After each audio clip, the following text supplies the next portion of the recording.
akan menjelaskan materi mengenai perubahan lingkungan. Yang pertama, kita akan membahas mengenai definisi perubahan lingkungan. Perubahan lingkungan adalah terganggunya keseimbangan lingkungan dikarenakan faktor alam dan faktor manusia. Setelah itu ada keseimbangan lingkungan. Keseimbangan lingkungan adalah kemampuan lingkungan untuk mengatasi tekanan dari alam maupun aktivitas manusia dalam menjaga kestabilan kehidupannya. Lingkungan dikatakan seimbang apabila memiliki daya lenting dan daya dukung lingkungan. Daya dukung lingkungan adalah kemampuan lingkungan untuk dapat memenuhi kebutuhan sejumlah makhluk hidup agar dapat tumbuh dan berkembang secara wajar. Sedangkan daya lenting adalah kemampuan untuk pulih kembali kepada keadaan seimbang. Pencemaran lingkungan. Pencemaran lingkungan adalah masuknya atau dimasukkannya bahan pencemar ke dalam lingkungan sehingga kualitas lingkungan menurun. Lingkungan dikatakan tercemar jika kadar polutan atau pencemar sudah melebihi batas ambang batas.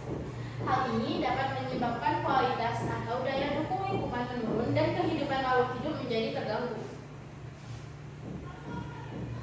Macam-macam pencemar atau polutan. Yang pertama ada polutan fisik. Polutan fisik umumnya berupa sampah padat atau limbah padat yang tidak terurai langsung. Contohnya botol, plastik, dan kaleng.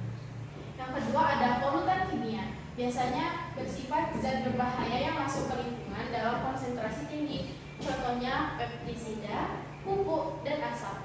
Yang ketiga ada polutan biologi. Polutan biologi biasanya berupa mikroorganisme atau agen biologis yang mencemari lingkungan. Contohnya alga, bakteri, dan gulma. Macam-macam pencemaran. Yang pertama ada pencemaran udara. Pencemaran udara dapat disebabkan oleh CO2 yang terlalu banyak, CFC, SOx, CO, gas rumah kaca, dan NOx. Yang kedua ada pencemaran air. Pencemaran air biasanya disebabkan oleh limbah pertanian, limbah rumah tangga, limbah industri, dan limbah pertambangan. Yang ketiga ada pencemaran tanah. Pencemaran tanah biasanya dapat disebabkan oleh limbah anorganik, limbah pertanian, limbah rumah tangga, dan limbah industri. Yang keempat atau yang terakhir adalah pencemaran suara. Adalah kebisingan atau suara dengan frekuensi di atas 80 desibel.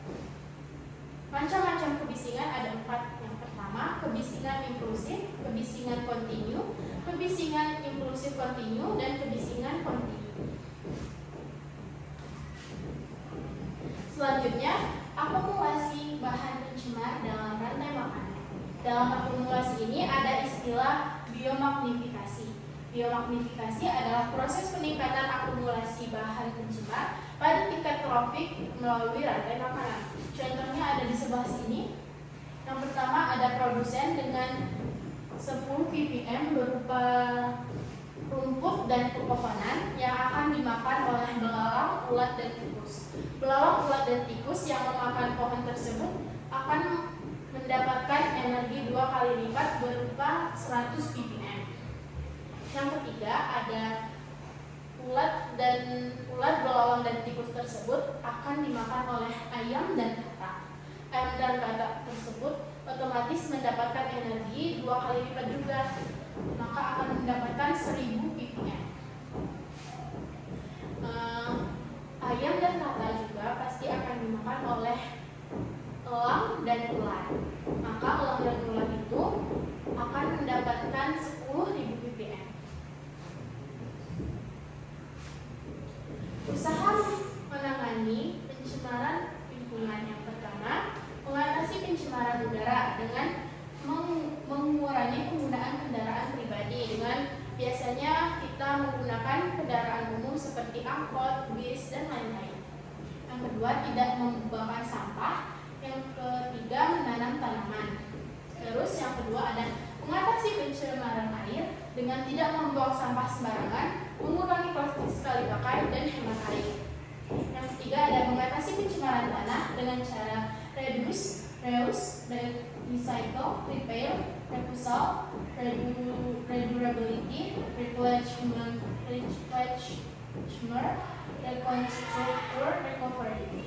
Dan yang keempat, mengatasi pencemaran suara dengan memasang peredam suara, menanam pohon sebagai penyerap suara alami, serta penggunaan pelindung telinga. Oke, sekian materi yang bisa saya